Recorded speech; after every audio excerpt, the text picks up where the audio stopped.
So you guys spoke, and I know you loved my opinions last time, but this one was a little unnecessary. But I'm back again with some more fashion hot takes. So let's talk about some more trends that died in 2024.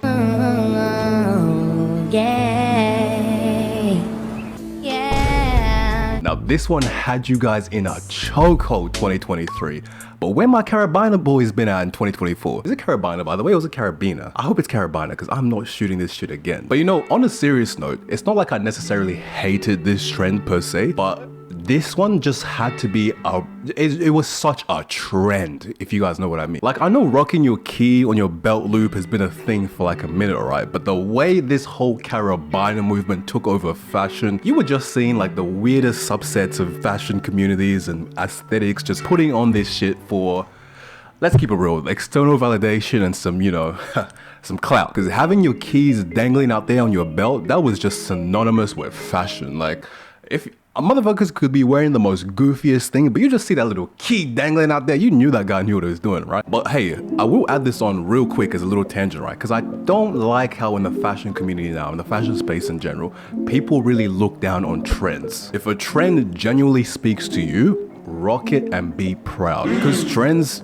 are just a gateway to new things in fashion, you know. And the only reason I kind of make these videos that might put them in a bad light is mostly for the views I mean for the analysis on how the fashion space is moving, you know. That's why we're really here to sit down and break these trends in 2024. But that is why I made a free mini course for you guys, like an extensive little bundle with like some lookbook inspiration and some cheat sheets about the best brands and all that. Like, if you're interested in that, the link's in the description. Now next we gotta talk about is oversized everything. Now 2023 was definitely the year we pushed the boundary with just the question of how baggy is too baggy before it's not considered fashionable anymore. I definitely love this point in fashion we're having where baggy pants, especially baggy pants, I love this point we're having with like the wider leg denim, drapey kind of trousers. Like, I just think this, like, baggy pants in general just has it's much more visually interesting silhouette, and it just looks better compared to like the slimmer alternatives. Not to say that there isn't a time and place for the slimmer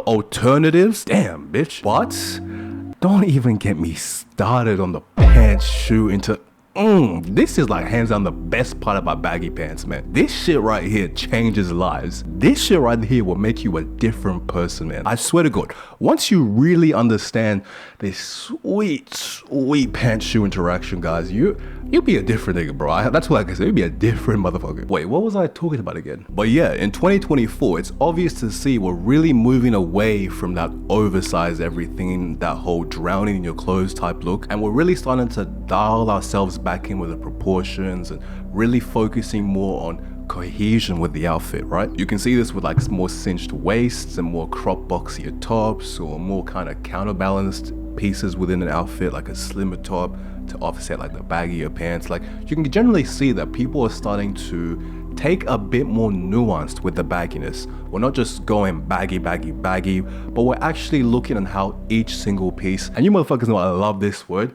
how much cohesion every single piece has. I've even kind of noticed more fitted tops and pants coming back into the space and different subsets of aesthetics, right? Like, you know, probably more like the formal dapper wear or like the dark grungy aesthetics, like a lot more niche kind of looks, right? I ultimately mention this just to say that, you know, those unhinged, baggy, swimming in my clothes type shit is done in 2024. Now lastly, we got to talk about sneaker obsession. This has probably been a point you've seen touted for the last few months, and especially towards the tail end of 2023, right? But sneaker culture is ultimately seeing a big decline. That's a bit of a clickbait statement, right? But hold on. I guess what I want to say is the ultra unhinged obsession that kind of swept across like the mainstream and the masses has ultimately cooled down now, right? And it's being relegated back to that sort of niche sneakerhead kind of community, you know, like the secret boys club. You guys got your shit back now.